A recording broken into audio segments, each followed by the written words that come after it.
सदर मुमलिकत आसिफ अली जरदारी की जानिब से यतीम बच्चों के लिए ऐवान सदर में इफ्तार डिनर का अहतमाम किया गया।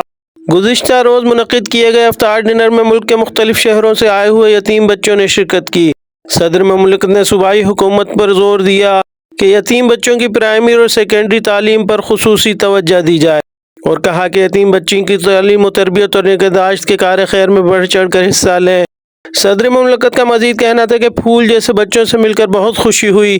यतीम बच्चों की कफ़ालत और तालीम व तरबियत हम सब की मुश्तरका जिम्मेदारी है।